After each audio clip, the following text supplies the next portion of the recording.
Hello students. आज हम लोग BA third honours paper 7A industrial psychology के अंतर्गत ट्रेड यूनियन इन इंडस्ट्री, उद्योगों में श्रम संघ के संबंध में जानकारी प्राप्त करेंगे। आप यहाँ देख रहे हैं ट्रेड यूनियन इन इंडस्ट्री। इसे हम उद्योग में श्रमिक संघ भी कहते हैं।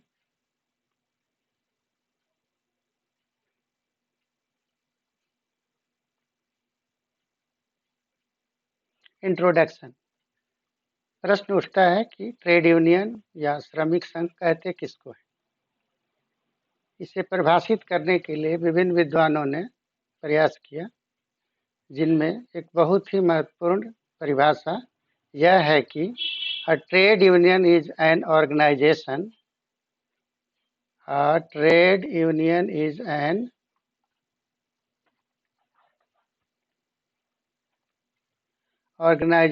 that has been formed by workers in order to represent their rights and interests to their employers।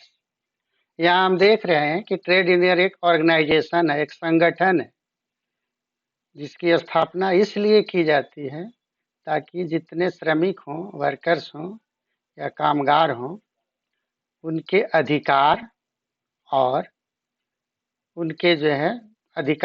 और उनके कर्तव्य को संचालित करने के लिए प्रतिनिधित्व किया जा सके। इसे अगर हिंदी में कहना चाहें तो कह सकते हैं कि श्रमिकों के समान हितों के रक्षार्थ बनाया गया श्रमिकों का संगठन श्रमिक संघ कहलाता है। इसमें स्पष्ट आप देख रहे हैं शब्द कि श्रमिक है समान हितों, मतलब ऐसे इंटरेस्ट, ऐसे लाभ जो श्रमिकों के लिए लाभदायक हो, क्योंकि किसी भी उद्योग में मेहनत तो श्रमिक ही करते हैं। ये बात दूसरी है कि उनके मेहनत का प्रोडक्ट जो भी होता है उसका ज़्यादातर फायदा मालिकों को मिलता है या प्रबंधकों को मिलता है, लेकिन असली मेहनत तो मजदूर ही करते हैं। इसलिए मजदूरों के हितों की रक्षा के लिए श्रम संघ बनाया जाता है और यह प्योर श्रमिकों का संगठन है। इसमें श्रमिक ही शामिल होते हैं, बाहर का कोई शामिल नहीं होता है। तो हम कह सकते हैं कि श्रमिकों का ऐसा संगठन है जो उनके हितों की रक्षा के लिए बनाया जाता है।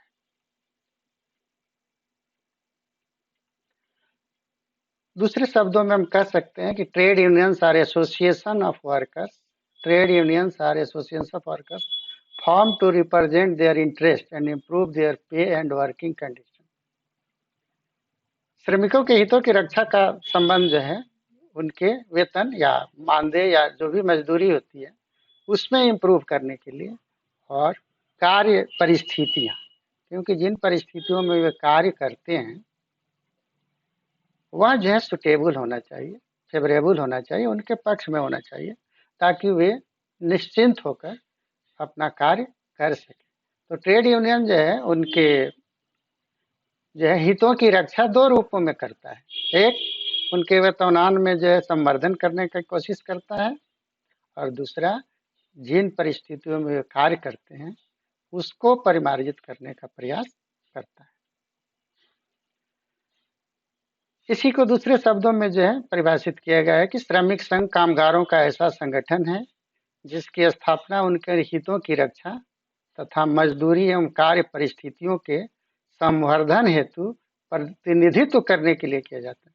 वास्तव में श्रमिक संगठन न तो खुद वेतन या मजदूरी बढ़ाते हैं या कार्य परिस्थिति को बढ़ाने का कार्य करते हैं, बल्कि वे उनका प्रतिनिधित्व करते हैं, क्योंकि किसी भी औद्योगिक संगठन में प्रबंधक होते हैं। एक ग्रुप प्रबंधकों का या मालिकों का होता है और एक समूह कामगारों का होता है।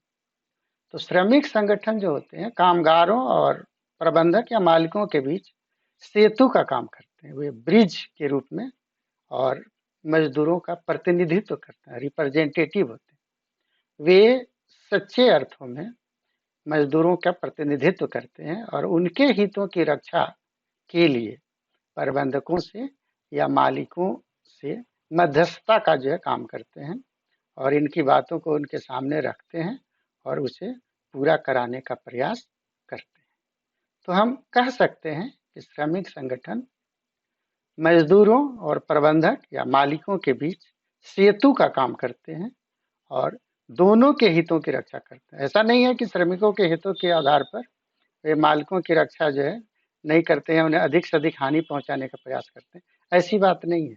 वे श्रमिकों का जो है की रक्षा तो करते ही हैं, साथ ही साथ उसके जो भी मालिक या प्रबंधक होते हैं उनके भी रक्षा के लिए मध्यस्थता का काम करते हैं, ताकि दोनों के बीच में किसी भी प्रकार का जो भी कंफ्यूजन हो या कोई मनमुटाव हो उसको दूर किया जा सके या दूर करने का प्रयास करते हैं। अब यहाँ देख रहे हैं श्रमिक संघ का एक उदाहरण जो चित्र के रूप में दिया गया है, AITUC, all India trade union Congress. ये मजदूरों का बहुत बृहद संगठन है जो भारत में काफी सक्रिय है और इसका जो है short form AITUC, all India trade union Congress. श्रम संघ, आपके सामने एक शब्द आ रहा है श्रम संघ, इसको हम लोग देखेंगे। अब श्रम संघ की जो भूमिका के रूप में हम कह सकते हैं कि श्रम संघ प्रत्येक देश में उद्योग का एक जरूरी लक्षण माना जाता है। अगर श्रम संघ ही नहीं रहे तो फिर उद्योग को सफलतापूर्वक संचालित करने में परेशानी होती है, बहुत सारी बाधाओं का सामना करना पड़ता है। श्रम संघों का उदय पूंजीवाद तथा फैक्ट्री सिस्टम के खिलाफ प्रतिक्रिया के रूप में हुआ था।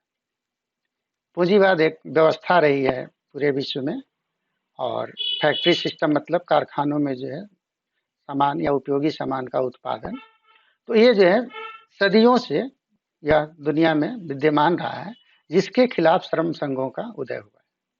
वास्तव में श्रमिक ही तो काम करते हैं।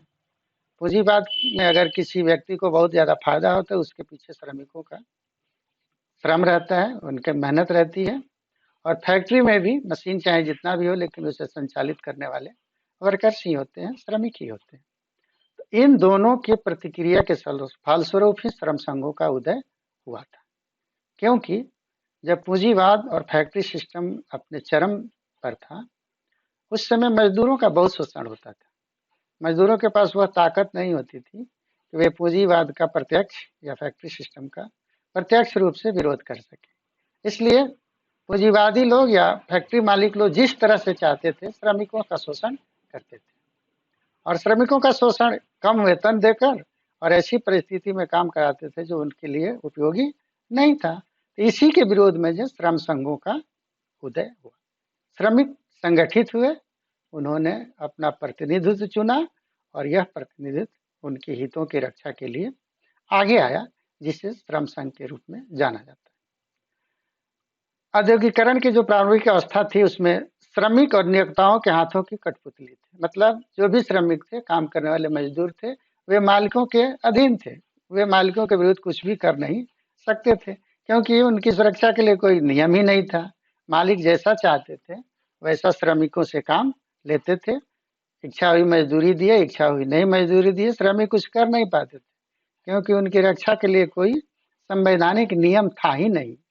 इसीलिए श्रमिकों ने अपने हितों की रक्षा के लिए आपस में हाथ मिलाए और उन्होंने नारा दिया कि हम दुनिया के मजदूरों एक हो जाओ, अगर तुम एक नहीं रहोगे तो पूंजीवादी व्यवस्था के पोषक जो मालिक हैं, फैक्ट्री मालिक हैं, वे तुम्हारा शोषण करते रहेंगे और तुम उसके विरुद्ध कुछ नहीं कर सकते।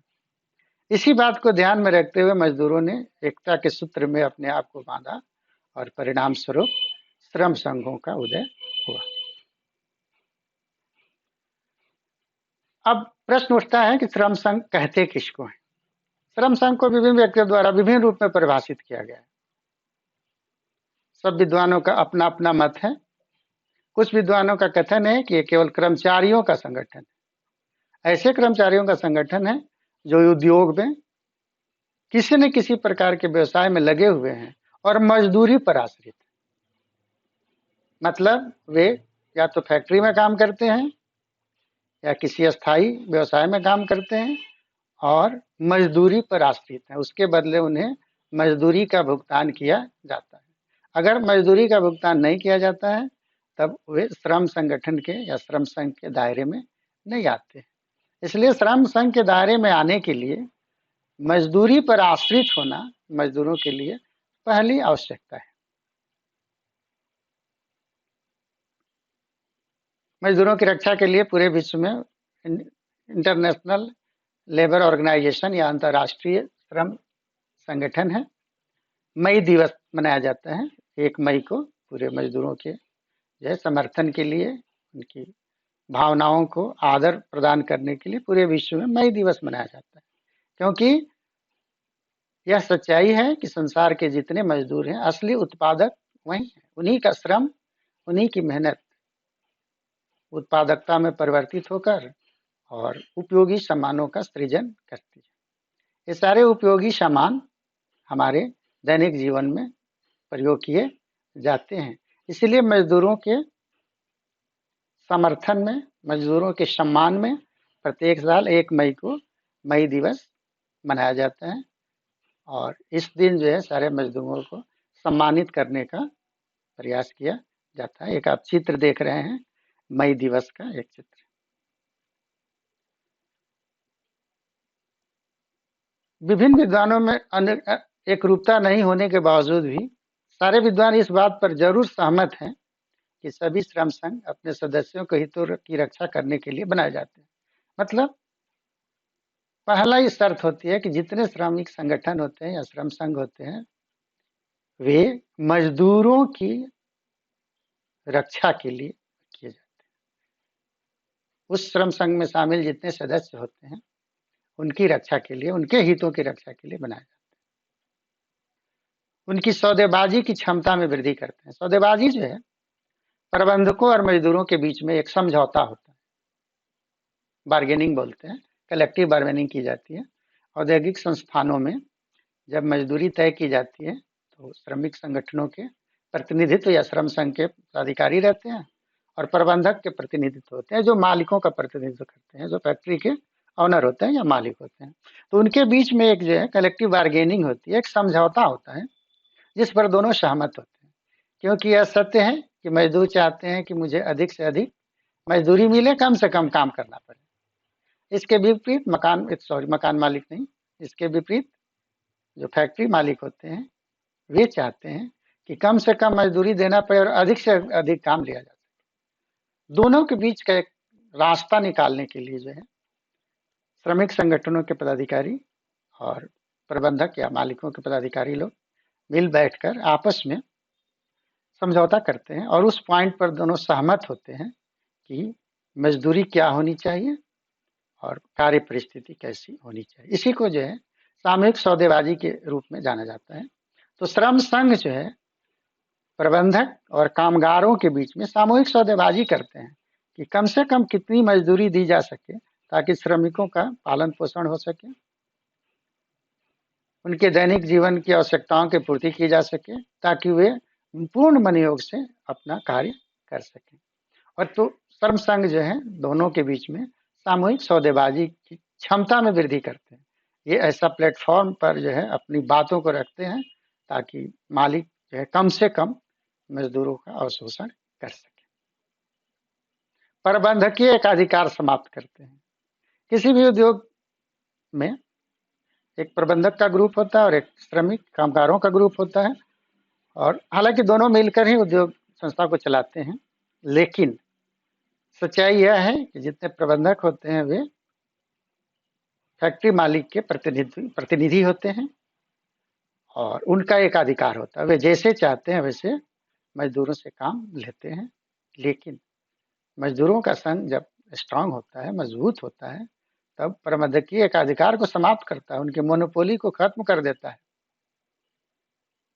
वे इस बात का दबाव बनाते हैं कि आप जैसा चाहें वैसा हमारे मजदूरों को अवशोषित नहीं कर सकते हैं, उनका अवशोषण नहीं कर सकते हैं, उनके मूल अधिकारों की हत्या नहीं कर सकते हैं।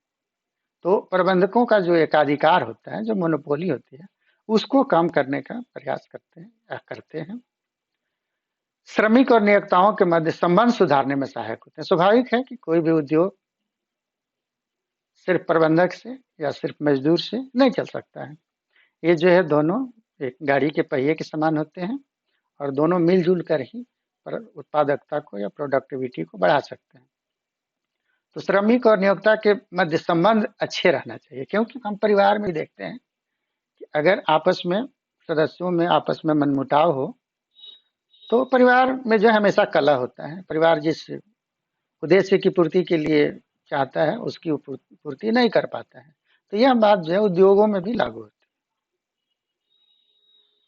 है। औद्योगिक संस्थानों में श्रमिक और नियोक्ताओं के बीच अगर संबंध अच्छे नहीं है तो इंडस्ट्रियल कन्फ्लिक्ट उत्पन्न होता है, इंडस्ट्रियल स्ट्रेस उत्पन्न होता है और श्रमिक मालिकों के हर बातों का विरोध करते हैं, हड़ताल करते हैं, धरना प्रदर्शन करते हैं, घेराव करते हैं और उत्पादकता को बाधित करते हैं। तो यह उत्पादकता जो है अंत में फैक्ट्री के आउटपुट को प्रभावित करती है और जिस उद्देश्य से फैक्ट्री स्थापित की जाती है उसके उद्देश्यों की पूर्ति नहीं होने पर लॉकआउट की स्थिति पैदा हो जाती है। स्वाभाविक है कि अगर उत्पादन नहीं होगा तो फैक्ट्री घाटे में बहुत दिनों तक नहीं चल सकती है। तो इस उत्पादकता को बढ़ाने के लिए श्रमिक और नियोक्ता मतलब मालिक या प्रबंधक उनके बीच में जो है संबंध मधुर होने चाहिए, क्योंकि किसी भी संस्था का विकास तभी होता है जब उसके सदस्यों में आपस में मधुर संबंध हो, तालमेल हो, वे एक दूसरे को सहयोग करें, कोऑपरेट करें और तब जो है किसी भी फैक्ट्री की उत्पादकता बढ़ती है। तो श्रम संघ जो है श्रमिक और नियोक्ताओं के मध्य जो है संबंध सुधारने में सहायक होते हैं, क्योंकि कलहपूर्ण संबंध अंत में जो है फैक्ट्री के हित के लिए हानिकारक ही होते हैं। तो यह संबंध जितना ही मधुर होगा, सुंदर होगा, आपसी तालमेल का होगा, प्रोडक्शन बढ़ेगा और इससे श्रमिकों के हितों की भी रक्षा होगी, प्रबंधकों के हितों की भी रक्षा होगी और फैक्ट्री जिस उद्देश्य से लगाई गई है, स्थापित की गई है, उसके भी हितों की रक्षा होगी। तो श्रम संघ जो है दोनों के बीच में मध्यस्थता करते हुए संबंधों को मधुर बनाने का प्रयास करते हैं, सहज बनाने का प्रयास करते हैं, उत्साहवर्धक बनाने का प्रयास करते हैं। अब हम कुछ विद्वानों की परिभाषा को जो है देखेंगे कि इन विद्वानों ने श्रम संघ को किस रूप में परिभाषित किया है। इसमें पहली परिभाषा जो एन बेरॉन का है, जिन्होंने श्रम संघ को परिभाषित करते हुए कहा कि श्रम संघ मजदूरी और वेतन प्राप्त करता तथा शुल्क द्वारा आय प्राप्त करने वाले व्यक्तियों का एक ऐच्छिक संघ है। मतलब ऐच्छिक मतलब अपनी इच्छा से बनाया हुआ। कौन कौन लोग इसमें शामिल होते हैं? तो जो मजदूरी पाते हैं काम करने के बदले, या वेतन प्राप्त करते हैं काम करने के बदले, या कुछ पैसे प्राप्त करते हैं, तो ऐसे व्यक्ति का एक ऐच्छिक संगठन, यह प्योर वॉलंटरी है। इसमें किसी बाहरी व्यक्ति का कोई हस्तक्षेप नहीं होता है, क्योंकि मजदूरी प्राप्त करने वाले या वेतन प्राप्त करने वाले कामगार मजदूर आपस में मिल बैठकर आम सहमति से संघ का निर्माण करते हैं और यह संघ उनके हितों की रक्षा करता है। किन रूपों में करता है? तो कार्यरत कर्मचारियों की दशाएं सुधारने का प्रयास करते हैं तथा सेवाओं में लाभ का अवसर प्रदान करते हैं। मतलब जो भी संघ में के कर्मचारी हैं या कार्यरत कामगार हैं, उनके दशा में सुधार करने का प्रयास करते हैं। दशा सुधार का तात्पर्य होता है कि उनके मजदूरी में वृद्धि हो सके और जिन परिस्थितियों में वे कार्य करते हैं उन परिस्थितियों में सुधार लाया जा सके। सेवा का लाभ जो अवसर प्रदान करते हैं, क्योंकि जो वेतन प्राप्त करता मजदूर होते हैं वे मासिक आधार पर वेतन पाते हैं। उनकी मजदूरी का जो भुगतान का सिस्टम होता है वह जो टाइम बाउंड होता है। जैसे ही समय एक महीना बीतता है उनके पद के अनुसार जो भी वेतन निर्धारित है वह उन्हें प्राप्त हो जाता है। उनकी सेवा शर्तों के साथ उन्हें सुविधाएं भी मिलती हैं। तो उनके लिए निर्धारित या उनके पद के अनुसार निर्धारित जो भी सेवा शर्त होती है, उनके लाभों को प्राप्त करने के लिए श्रम संघ प्रयास करते हैं। क्योंकि जो प्रबंधक होते हैं वे हर स्थिति में जहां भी मौका मिलता है श्रमिकों की सेवाओं को बाधित करने का प्रयास करते हैं। उनके सेवाओं को या उनके जो अधिकारों को हनन या अधिकारों को जो है प्रभावित करने का प्रयास करते हैं। इसलिए उसका लाभ श्रम संघ दिलाते हैं। दोनों पक्षों के संबंध राजनीति से अच्छे रखते हैं। अगर हम कानून राज्य का मतलब यहाँ कानून का है, कानून राज्य का मतलब है कि कानून के दृष्टिकोण से, क्योंकि श्रम संघों के लिए कानून बने हुए हैं, प्रबंधकों के लिए भी कानून लागू होते हैं, कानून उसके प्रावधान प्रबंधकों के लिए भी हैं, श्रमिकों के लिए भी हैं और फैक्ट्री के लिए भी हैं। तो दोनों पक्ष यानी श्रमिक और मालिक या प्रबंधक राज्य की दृष्टि से अच्छे संबंध जब रहेंगे, मतलब कानून के अनुसार काम करेंगे, तभी जो है प्रोडक्टिविटी बढ़ने की संभावना रहती है। तो श्रम संघ जो है दोनों पक्षों के बीच कानूनी रूप से काम करने का प्रयास करते हैं ताकि दोनों पक्ष कानून का पालन करते हुए एक दूसरे के हितों की रक्षा कर सके। कानून के बाहर जाकर न तो श्रमिक कोई कार्य कर सकते हैं न प्रबंधक कोई कार्य कर सकते हैं, क्योंकि ऐसी स्थिति में राज्य सरकार जो है कानूनी रूप से उसमें हस्तक्षेप करती है ताकि श्रमिक प्रबंधकों के अधिकारों का हनन नहीं कर सके या प्रबंधक श्रमिकों के अधिकारों का हनन नहीं कर सके। तो श्रम संघ जो है दोनों के बीच में यानी राज्य सरकार के बीच में भी मध्यस्थता का काम करते हैं और ये देखने का प्रयास करते हैं कि राज्य सरकार द्वारा उस पर्टिकुलर राज्य या फैक्ट्री के लिए निर्धारित कानूनों का पालन हो रहा है कि नहीं। राष्ट्रीय जीवन में उत्पादकों, मजदूरों और वेतनभोगी। अब देखते हैं राष्ट्रीय जीवन में यानी हमारे जीवन, उत्पादक कहते हैं फैक्ट्री मालिक जो उपयोगी सामानों का उत्पादन करते हैं, मजदूर जो ऐसे फैक्ट्री में या उद्योगों में काम करते हैं, और वेतनभोगी जो अस्थायी रूप से मासिक वेतन पर काम करते हैं या टाइम बॉन्ड रूप में वेतन पाते हैं। इसको आप सरकारी कर्मचारी के रूप में देख सकते हैं, पब्लिक सेक्टर के रूप में देख सकते हैं। तो ये श्रम संघ जो है सबके बीच में सहयोग की भावना जागृत करते हैं, क्योंकि जब तक सहयोग नहीं रहेगा तब तक हम एकांगी रूप से उत्पादकता में वृद्धि की कल्पना को साकार होते हुए नहीं देख सकते, या साकार नहीं हो सकता। अगर स्पष्ट रूप से कहा जाए कि सिर्फ एक आदमी के चाहने से अगर उत्पादकता बढ़ जाए तो ये एक सीमा तक बहुत ही कठिन है, कह सकते हैं कि असंभव भी हो सकता है। लेकिन जब तीनों के बीच में तालमेल होता है, उत्पादक जो फैक्ट्री मालिक होते हैं, उद्योगों के मालिक होते हैं या प्रबंधक होते हैं, और मजदूर और वेतनभोगी सिर्फ सेवा शर्त के अंतर दोनों मजदूर ही होते हैं, तो ये जो है आपस में सहयोग की भावना को विकसित करते हैं श्रम संघ। मतलब मजदूरों में प्रयास करते हैं कि वे अपने कार्य के प्रति सजग होकर सहयोग कर सकें, क्योंकि अगर सहयोग नहीं करेंगे तो फिर प्रबंधक जो है जिस उद्देश्य की पूर्ति के लिए उन्हें रखा है उसकी पूर्ति नहीं हो पाएगी। क्योंकि कोई भी प्रबंधक मजदूर को इसलिए रखता है कि उसमें प्रोडक्टिव बढ़ सके, उत्पादकता में वृद्धि हो। अगर किसी मजदूर के रहने से उत्पादकता घटती है फिर उसे नहीं रखना ही सही है।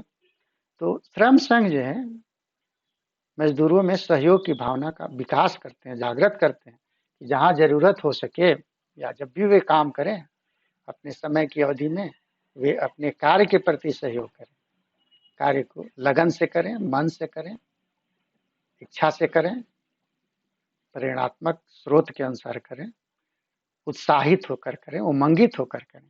तब काम करने में उन्हें आनंद भी आएगा, उत्पादकता भी बढ़ेगी और उसका लाभ देर से देर उन्हें भी मिलेगा। स्वाभाविक है कि जब मालिक को ज़्यादा मुनाफा होगा तो कुछ न कुछ तो शेयर मजदूरों को देगा ही, और देते भी हैं बोनस के रूप में, प्रत्येक साल कुछ न कुछ शेयर तो देते ही हैं। तो इस रूप में श्रम संघ जो है दोनों के बीच में मध्यस्थता का काम करता है। अब हम कुछ स्थापित परिभाषाओं के आलोक में श्रम संघों को देखेंगे। सबसे पहले जो है सोवियत श्रम संहिता धारा 151 के अनुसार श्रम संघ को परिभाषित करते हुए कहा गया है कि श्रम संघ कर्मचारियों का ऐसा संगठन है जिसमें राज्य कर्मचारी, सहकारी समितियों के कर्मचारी तथा निजी क्षेत्र के उत्पादन संस्थानों तथा अन्य व्यवसायों में लगे कर्मचारी संगठित होते हैं। अब देखिए, यहाँ जो है सारे संस्था के कर्मचारी शामिल हो गए। राज्य कर्मचारी मतलब सरकारी कर्मचारी हो गए, सहकारी समिति हो गया, कोऑपरेटिव जो एक तरह से जो अर्ध सरकारी कह सकते हैं, और निजी क्षेत्र प्राइवेट। तो सरकारी और प्राइवेट ऐसे संस्थान जो उत्पादन से जुड़े हुए हैं या अन्य व्यवसायों से जुड़े हुए हैं जहाँ बृहद पैमाने पर उत्पादकता होती है, तो यहाँ काम करने वाले कर्मचारियों का संगठन है। यह संगठन अपने सदस्यों के लिए राज्य सरकार, प्रबंधकों तथा अन्य संस्थाओं से विचारों का आदान प्रदान करते हैं। राज्य सरकार थर्ड पार्टी रहती है क्योंकि राज्य सरकार कानून बनाती है और उसी कानून के दायरे में प्रबंधकों को या जो है फैक्ट्री मालिक को या कामगारों को काम करना पड़ता है। तो राज्य सरकार ऐसे कानून बनाए जो दोनों के हितों की रक्षा करे। श्रम संघ ऐसा प्रयास करते हैं।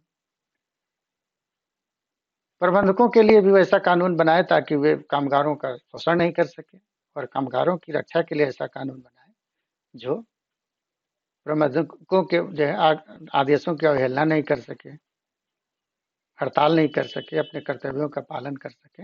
इन संस्थाओं के बीच जो है विचारों का आदान प्रदान करते हैं, मतलब तीनों के हितों की रक्षा के लिए जहाँ कहीं भी उत्पन्न होता है जो है कन्फ्यूजन होता है, तो वहाँ जो है दोनों सदस्यों के बीच जो है आदान प्रदान करते हैं विचारों का और उस कन्फ्यूजन को दूर करने का प्रयास करते हैं। श्रम कल्याण एवं समाज कल्याण संबंधी समस्याओं के हल ढूंढने में श्रम कल्याण मतलब मजदूरों का कल्याण, मजदूरों के हितों की रक्षा, और समाज कल्याण मतलब सामाजिक रूप से प्रबंधकों का उत्तरदायित्व, क्योंकि हर संपन्न व्यक्ति से उम्मीद की जाती है कि वह अपने आमदनी का कुछ हिस्सा जो है समाज कल्याण में लगा सके, ऐसे व्यक्तियों के लिए खर्च कर सके जो समाज के निचले पायदान पर अवस्थित हैं, जो अपने मूल आवश्यकताओं की भी पूर्ति करने में असमर्थ है। तो उसके लिए जो है समाज या राज्य सरकार कल्याणकारी योजनाएं चलाती है जिनमें प्रबंधकों से या मकान फैक्ट्री मालिक से सहयोग की उम्मीद की जाती है। तो इन संबंधी अगर कोई समस्या आती है तो उसका हल ढूंढने में और विभिन्न बैठक में यानी प्रबंधक और मजदूरों की समस्या के समाधान के लिए बैठकें होती हैं। राज्य सरकार भी जब कोई आपस में जो है मनमुटाव होता है या समस्या उत्पन्न होती है तो उसके समाधान के लिए राज्य सरकार भी अपना बैठक बुलाती है। इन बैठकों में श्रमिकों का प्रतिनिधित्व करते हैं कौन? श्रम संघ के पदाधिकारी। तो यहाँ स्पष्ट हुआ कि राज्य सरकार, प्रबंधक और कर्मचारियों के बीच श्रमिकों का प्रतिनिधित्व करने के लिए श्रम संघ की स्थापना की गई है। तो श्रम संघ का एक बहुत बड़ा कार्य है तीनों के बीच में प्रतिनिधित्व करना। दूसरी परिभाषा जो है ब्रिटिश ट्रेड यूनियन अधिनियम 1953 का है। इस परिभाषा के अनुसार श्रम संघ ऐसे संगठन है जिनका मूल उद्देश्य श्रम संघ ऐसे संगठन है जिनका मूल उद्देश्य श्रमिक एवं श्रमिक में तथा मालिक और मालिक में मधुर संबंध बनाना है, जिससे किसी व्यवसाय के क्रियाकलापों पर श्रमिकों के हितों की रक्षा हेतु आवश्यक नियंत्रण रखा जा सके। ध्यान रखेंगे इस परिभाषा में 3 चीजें आती है, श्रमिक और मालिक। ये तो दोनों एक दूसरे से बड़ी आसानी से समझौता बना लेते हैं क्योंकि एक दूसरे के बिना काम नहीं चल सकता है। श्रमिकों के बिना फैक्ट्री मालिकों का काम नहीं चल सकता है और फैक्ट्री मालिकों के बिना श्रमिकों का काम नहीं कर सकता है। तो श्रमिक और मालिक के बीच में मध्यस्थता का काम करते हैं, मधुर संबंध बनाने का। श्रमिक और श्रमिक एक ही संस्थान में काम करने वाले बहुत सारे श्रमिक हैं जो आपस में ही उलझे रहते हैं। वे व्यक्तिगत दुर्भावना, फ्रस्ट्रेशन उत्कंठा के कारण आपस में ही उलझते रहते हैं। श्रमिक श्रमिक से उलझ जाते हैं। इससे क्या होता है कि कार्य करने का माहौल बिगड़ जाता है और वे एक दूसरे के लिए हानिकारक बन जाते हैं। इसको भी दूर करने में श्रम संगठन अपना काम करते हैं। मालिक में भी मधुर संबंध बनाना होता है, क्योंकि एक ही उत्पादकता वाले बहुत सारे फैक्ट्री होती है और उन फैक्ट्रियों के मालिक अलग अलग होते हैं, तो वे भी आपस में कंपटीशन करते हैं और इस कंपटीशन में एक दूसरे के जो है विरोधी बन जाते हैं। उनके दिमाग में बात आ जाती है कि अगर उस फैक्ट्री का उत्पादन मेरी फैक्ट्री के उत्पादन से गुणवत्ता में अच्छा हुआ तो मेरा बिजनेस ठप हो जाएगा, उसका बिजनेस निकल जाएगा। ये भावना जो है उनके अंदर ईर्ष्या को जो है जन्म देता है और ईर्ष्या को दूर करने में श्रमिक संगठन अपना काम करते हैं। तो यहाँ तीनों जगह आप देखें कि श्रमिक और मालिक का मतलब यहाँ फैक्ट्री मालिक या प्रबंधक, तो प्रबंधक और श्रमिक के बीच में भी किसी प्रकार की अगर समस्या उत्पन्न होती है, मनमुटाव होता है, तो उसे दूर करने में श्रमिक संगठन काम करते हैं। श्रमिक और श्रमिक में भी किसी बात को लेकर अगर कंफ्यूजन हुआ, लड़ाई झगड़ा हुआ, कोलाहल हुआ, कलह हुआ, द्वेष हुआ, तो इसको भी दूर करने में श्रमिक संगठन कार्य करते हैं और मालिक के बीच में भी मधुर संबंध बनाने का प्रयास करते हैं। यहाँ आप देख रहे हैं मधुर संबंध बार बार आ रहा है। मधुर संबंध का अर्थ होता है एक ऐसी परिस्थिति उत्पन्न करना जिसमें आदमी अपने पूर्ण मनोयोग से कर्तव्यों का पालन कर सके। और किसी भी फैक्ट्री के लिए, किसी भी संस्था के लिए यह सबसे पहली शर्त है कि वहाँ का माहौल फेवरेबल हो, उपयोगी हो, अनुकूल हो। अगर वह अनुकूल नहीं होता है तो उस संस्था का जो है विकास नहीं हो सकता। उस संस्था में कार्य आदमी सुचारू रूप से अपनी पूर्ण क्षमता का उपयोग नहीं कर सकता है। तो ऐसा प्रयास करते हैं कि सबके जो आवश्यक हितों की रक्षा हेतु आवश्यक नियंत्रण रखा जा सके। ये नहीं कि सिर्फ श्रमिक हित ही नहीं, मालिकों के भी हित को भी ध्यान में रखना है, श्रमिकों के भी हित को ध्यान में रखना है और इस हितों को ध्यान में रखते हुए उन पर नियंत्रण रखा जा सके ताकि वह इम्बैलेंस नहीं हो, असंतुलित नहीं हो। क्योंकि अगर संबंध असंतुलित हो जाता है तब यह प्रोडक्टिविटी के लिए, उत्पादन के लिए बहुत हानिकारक होता है और उत्पादकता घट जाती है, बिना किसी कारण के घट जाती है। सारा मेहनत उतना ही रहता है लेकिन उत्पादकता घट जाती है। तो यह जो है अच्छे वातावरण का प्रभाव होता है, क्योंकि मधुर संबंध या एक तरह से जो है साइकोलॉजिकल और मनोवैज्ञानिक शब्द है जो सुंदर सफल माहौल को जो है प्रदर्शित करता है, वातावरण को बनाता है। ऐसा सुटेबल या जो है अनुकूल वातावरण रहे जिसमें सभी लोग अपने कर्तव्यों का पालन कर सके, अपनी क्षमताओं का महत्तम उपयोग कर सके। तो यह जो है श्रम संघ करते हैं। अब श्रमिकों के सबसे बड़े जो फाउंडर या सबसे बड़े जो है सपोर्टर कार्ल मार्क्स के मत से हम लोग सहमत होंगे।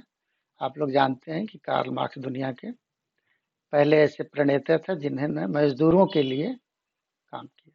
उस समय में जब पूरी दुनिया में पूंजीवादी व्यवस्था का वर्चस्व था, मकान फैक्ट्री मालिक मजदूरों का अवशोषण करते थे, उस समय कार्ल मार्क्स का जन्म हुआ। कार्ल मार्क्स ने दुनिया के मजदूरों का आह्वान किया कि दुनिया के मजदूरों तुम एक हो जाओ, क्योंकि अगर तुम्हें संगठन नहीं रहेगा तो तुम मकान फैक्ट्री मालिक के विरुद्ध तुम कुछ नहीं कर सकते, क्योंकि वे ताकतवर हैं, तुम कमजोर हो और जैसे चाहेंगे वे तुम्हारा उपयोग कर सकते हैं।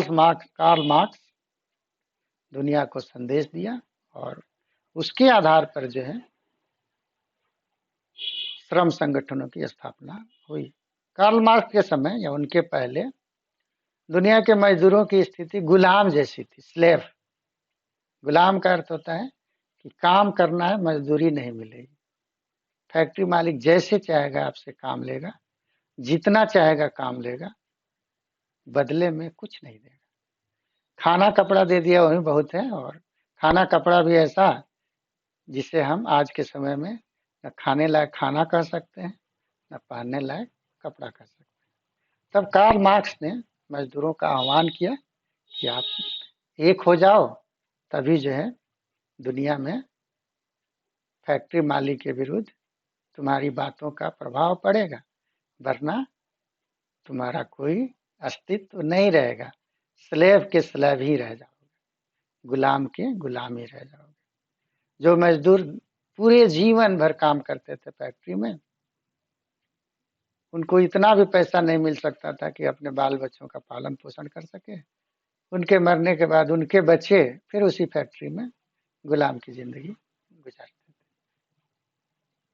तो कार्ल मार्क्स का आह्वान जो है दुनिया में रंग लाया और पूरी दुनिया में श्रम संगठनों की स्थापना होने लगी। तो श्रम संगठनों के संबंध में कार्ल मार्क्स ने जो अपने विचार व्यक्त किए उसे आप देखेंगे। श्रम संघ सर्वप्रथम संगठन का केंद्र रहा है। स्वाभाविक है कि संघ में संगठन मतलब एकता, समान कार्य करने वाले मजदूरों के बीच एकता, एक फैक्ट्री में काम करने वाले मजदूरों के बीच एकता का केंद्र रहा है। यानी मजदूरों के बीच अगर संगठन का कोई प्रतिस्थापित केंद्र है तो वह श्रम संघ है।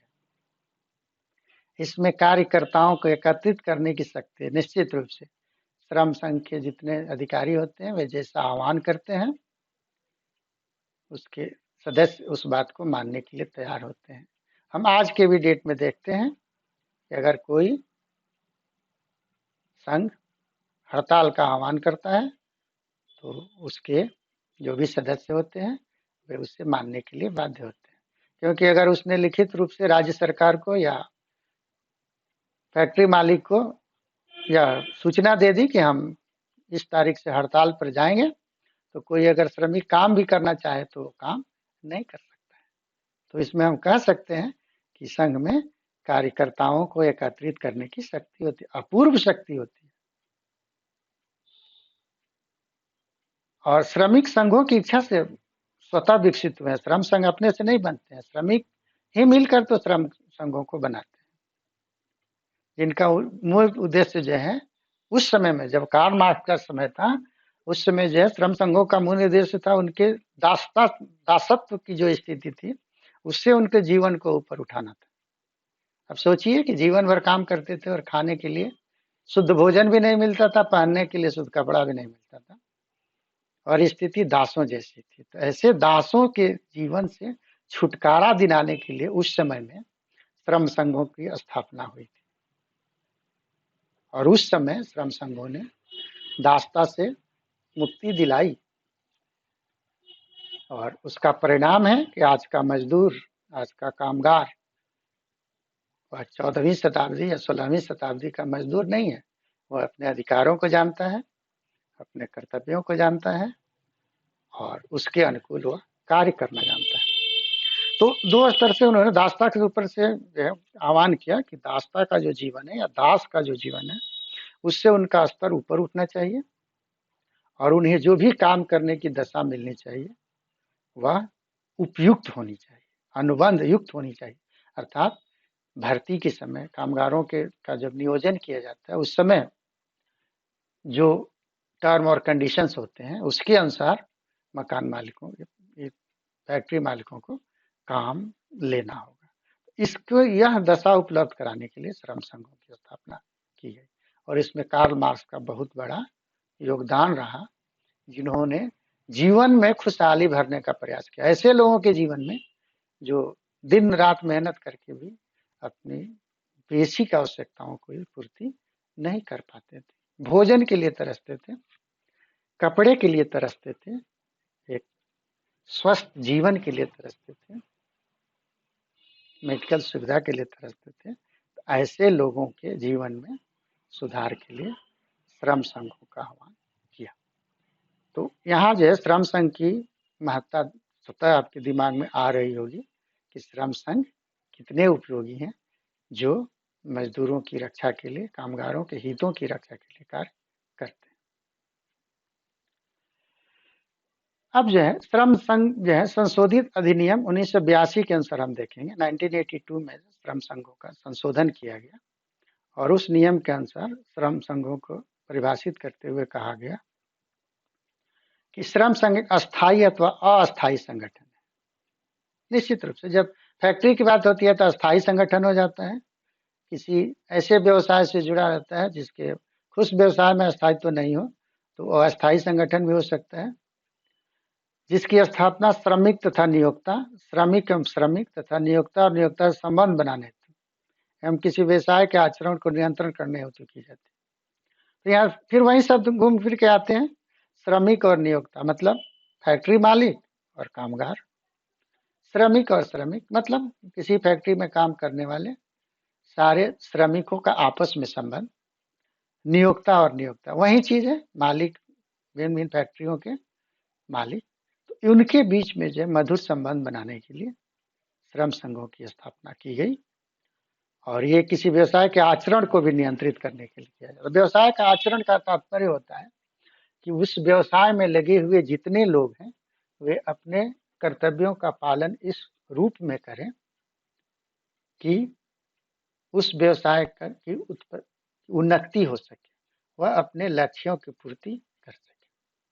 जैसे मान लीजिए कि हम खेती ही करते हैं, खेती के उत्पादन में या व्यवसाय में जितने लोग लगे हुए हैं, अगर वे अपने कर्तव्यों का पालन करें, पूंजी लगाने वाले समय से पूंजी लगाएं, समय से खाद की पूर्ति की जाए, समय से सिंचाई किया जाए, समय से बुआई की जाए, समय से काटा जाए, तो ये आचरण हुआ। मतलब समय के अनुकूल जिसके लिए जो रोल निर्धारित है उसे नियंत्रित किया जा सके, तो इस क्रम में श्रम संघ जो है अपना काम करते हैं।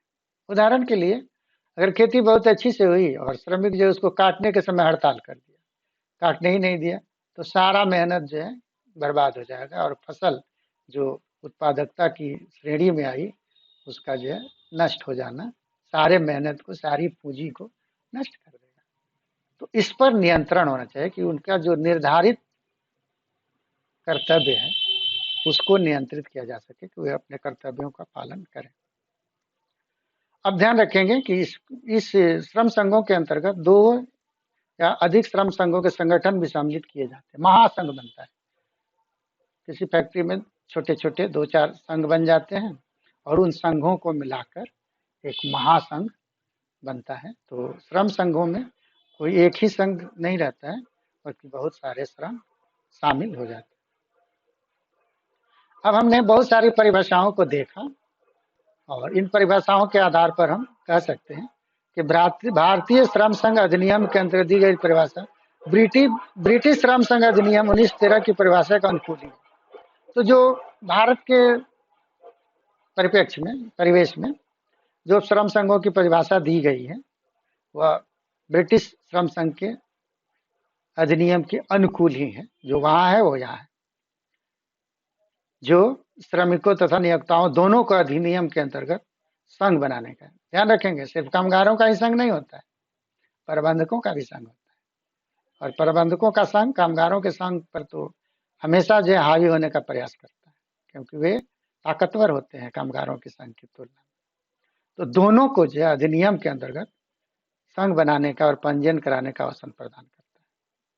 मतलब प्रबंधकों का संघ का अलग पंजीयन या रजिस्ट्रेशन रहता है, कामगारों के संघ का अलग रजिस्ट्रेशन रहता है, और दोनों एक दूसरे के हितों की रक्षा करते हुए आपस में सहयोग द्वारा फैक्ट्री की उत्पादकता को बढ़ाने का प्रयास करते हैं। तो यहाँ जो है श्रम संघ चाहे किसी का रहे, कामगारों का हो, प्रबंधकों का हो, सरकारी कर्मचारियों का हो, प्राइवेट कर्मचारियों का हो, असंगठित क्षेत्र के मजदूरों का हो, सबका उद्देश्य जो है किसी न किसी रूप में अपने सदस्य श्रमिकों का, प्रबंधकों का या वेतन भोगियों के हितों की रक्षा करना होता है। अब अभी तक हमने जितनी चर्चा की उन सभी आधारभूत बातों की जानकारी प्राप्त करने के उपरांत हम श्रम संघ को इस प्रकार परिभाषित कर सकते हैं। श्रम संघ वेतन भोगी कर्मचारियों द्वारा बनाया गया एक निरंतर कार्यरत ऐच्छिक संगठन है जो अपने सदस्यों के हितों की रक्षा करने, उन कार्यकारी जीवन की दशाओं को बनाए रखने, उनमें सुधार करने तथा नियोक्ताओं के साथ संबंध उत्तम बनाने में सतत प्रयत्नशील रहता है। संक्षेप में ये संघ ऐसे उपकरण हैं जो उद्योग में एक वर्ग या समूह को दूसरे वर्ग या समूह से सौदेबाजी के अवसर उपलब्ध कराते हैं। दो हो गया, नियोगी और नियोक्ता, मतलब कामगार जो नियुक्त होते हैं और प्रबंधक जो नियुक्त करते हैं, उन्हें नियोक्ता कहते हैं। संक्षेप में बोलचाल की भाषा में हम लोग फैक्ट्री मालिक या मालिक और कामगार कह सकते हैं। तो दोनों के बीच में संबंधों को बेहतर बनाना, दोनों के हितों की रक्षा करना और ऐसी परिस्थिति का निर्माण करना जो फैक्ट्री की उत्पादकता को का संवर्धन कर सके, ऐसे कार्यों के प्रतिनिधित्व के रूप में श्रम संघ कार्य करते हैं। अब प्रश्न उठता है कि श्रम संघों का उद्देश्य क्या है? पूरी दुनिया में इतने श्रम संघ बने, आखिर उनका कुछ न कुछ तो उद्देश्य होना चाहिए, जिन्हें हम ऑब्जेक्टिव्स ऑफ ट्रेड यूनियन कहते हैं। इन श्रम संघों के उद्देश्य को हम लोग देख सकते हैं। श्रम संघों के मुख्य उद्देश्य निम्न प्रकार है। पहला, रहन सहन की लागत के हिसाब से श्रमिकों के लिए उचित मजदूरी हासिल करवाना। हाँ, जितने मजदूर हैं, जिस रूप में कार्य करते हैं, उनके अनुकूल उन्हें मजदूरी उपलब्ध करवाना, ये श्रम संघों का पहला उद्देश्य है कि उनके जो भी सदस्य हैं, जिस कार्य के लिए उनकी नियुक्ति हुई है, उनके अनुकूल उन्हें मजदूरी मिलनी चाहिए। इसकी व्यवस्था कराना श्रम संघों का पहला उद्देश्य है। दूसरा उद्देश्य है कार्य करने की दशाओं में सुधार कराना। ऐसी परिस्थिति में कार्य नहीं करना जो उत्पादकता के दृष्टिकोण से प्रतिकूल हो। उदाहरण के लिए, ऐसे जगह पर काम करना पड़े मजदूरों को जहां का तापमान बहुत हाई हो, बहुत ऊंचा हो, तो ऐसी दशा में काम करना बहुत कठिन होता है, कर भी नहीं सकते हैं। इसके लिए उस परिस्थिति को अनुकूल बनाने के लिए प्रयास करते हैं। कार्य घंटे कम रखवाना, ये श्रम संघों का बहुत बड़ा काम है, क्योंकि मकान फैक्ट्री मालिक का मूल उद्देश्य होता है कि हम मजदूर 24 घंटे काम करें, 1 घंटे के लिए भी सोए नहीं, क्योंकि उसे अधिक से अधिक उत्पादकता की जरूरत है। प्राचीन काल में 12 घंटे के तो आम दिन रहता था, कम से कम मजदूर 12 घंटे काम करते थे, 16 घंटे काम करते थे, 20-20 घंटे काम करते थे। इस पर नियंत्रण श्रम संघों ने किया। छुट्टियों की व्यवस्था कराना, हर मालिक चाहता है कि उसका मजदूर एक दिन भी छुट्टी नहीं ले, लेकिन श्रम संघों ने ऐसी व्यवस्था की, सरकार पर दबाव बनाया, ऐसे कानून बनाया जिससे मजदूरों के लिए कम से कम सप्ताह में एक दिन छुट्टी की व्यवस्था हो। और ये पूरे दुनिया में लागू है। रविवार को या शुक्रवार को कुछ देशों में यस जो है एक दिन की छुट्टी रहती है। ऐसे फैक्ट्री जहां शिफ्ट में काम चलते हैं, तो वहां भी शिफ्ट वाइज प्रत्येक मजदूर को सप्ताह में एक दिन रेस्ट या छुट्टी दी जाती है। सामाजिक सुरक्षा सुनिश्चित कराना, मतलब मजदूरों के परिवार की रक्षा करना, परिवार के सदस्यों की रक्षा करना, जिस जहां रहते हैं वहां के वातावरण में सुधार करना, रहने की जगह की व्यवस्था करना, पानी की व्यवस्था करना, गुंडे बदमाशों से हमला न हो इससे सुरक्षा प्रदान करना, भविष्य में कोई घटना घटने के बाद मजदूरों की आर्थिक रूप से मदद करना। तो ये जो सामाजिक सुरक्षा के अंतर्गत आते हैं। और संघों ने ऐसे कानून बनाने का प्रयास किया, बनवाया, जिससे मजदूरों के हितों की रक्षा की जा सके। शिक्षा और मकान आदि की सुविधा व्यवस्था करवाना। शिक्षा के अंतर्गत एक तो मजदूरों के जो आश्रित होते हैं, बच्चे बच्चियां, उनके लिए शिक्षा की व्यवस्था करना, और मजदूरों के लिए भी प्रशिक्षण की व्यवस्था करना। वो भी एक जो है उत्पादकता में वृद्धि का हथियार है, औजार है। अगर मजदूर स्किल्ड नहीं होंगे, कौशल युक्त नहीं होंगे, तब उत्पादकता स्वाभाविक रूप से प्रभावित होती है। तो मजदूरों का प्रशिक्षण करके उनके स्किल को और संवर्धित करना, ये श्रम संघ जो है इसके लिए भी कार्य करते हैं कि श्रमिकों का जो कौशल है उसमें उत्तरोत्तर वृद्धि हो सके, उसमें ह्रास नहीं। श्रमिकों को उचित बोनस दिलाना। बोनस जो है एक श्रमिकों के लाभ के लिए बहुत ही सुंदर शब्द है और इसका आशय है कि किसी भी फैक्ट्री में मजदूर सालों भर काम करता है और उसके काम के बदले फैक्ट्री मालिक को बहुत सारा मुनाफा होता है। तो इस मुनाफे से ही कुछ प्रतिशत राशि को वह मजदूरों में इंसेंटिव के रूप में, उपहार के रूप में बांट देता है। यह बोनस है। तो आज के भी समय में जितने प्रोडक्टिव डिपार्टमेंट हैं या फैक्ट्रियां हैं, वहाँ मजदूरों को उनके कार्य के बदले साल में एक बार बोनस दिया जाता है, जो दिवाली के आसपास दिया जाता है। दिवाली के अवसर पर उन्हें कुछ राशि दी जाती है। तो श्रमिक संघ इसके लिए प्रबंधकों से बार्गेनिंग करते हैं कि इस बार हमें बोनस अधिक मिलना चाहिए। फिर प्रबंधकों और श्रम संघों के अधिकारियों के बीच आपस में समझौता होता है, सहमति बनती है और एक निश्चित राशि पद के अनुसार मजदूरों को दी जाती है। ध्यान रखें कि बोनस की सुविधा सिर्फ कामगारों को मिलता है, प्रबंधकों को नहीं, क्योंकि प्रबंधक को इसके बदले बहुत सारा दूसरे रूप में इंसेंटिव दिया जाता है। तो बोनस मजदूरों के कार्य के बदले वार्षिक रूप से दिया जाने वाला एक इंसेंटिव है, उपहार है, जो दिवाली के समय दिया जाता है। तो प्रत्येक साल इस समय जितने श्रम संघ हैं वे अपने प्रबंधकों से बार्गेनिंग करके बोनस की राशि को फिक्स कराते हैं और अधिक से अधिक दिलवाने का प्रयास करते हैं। एक बहुत बड़ी समस्या उद्योगों में छटनी की समस्या होती है, क्योंकि फैक्ट्री मालिक चाहते हैं कि कम से कम मजदूर में अधिक से अधिक काम लिया जा सके, इसलिए वे अतिरिक्त मजदूरों की छटनी कर देते हैं। जहाँ 4 मजदूर की जरूरत होती है वहाँ एक ही मजदूर रखते हैं और उससे सारा काम कराते हैं।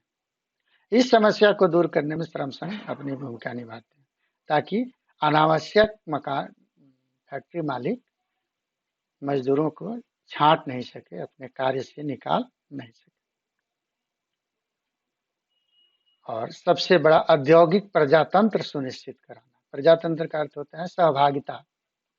प्रजातांत्रिक व्यवस्था का अर्थ ही होता है सत्ता में आम जनों की सहभागिता। तो इसको जो है उद्योग संघ सुनिश्चित कराते हैं कि प्रबंधक अपनी निधियों के प्रबंधक के प्रतिनिधि नीति निर्धारण में भी सहयोगात्मक रूप से प्रयास करें।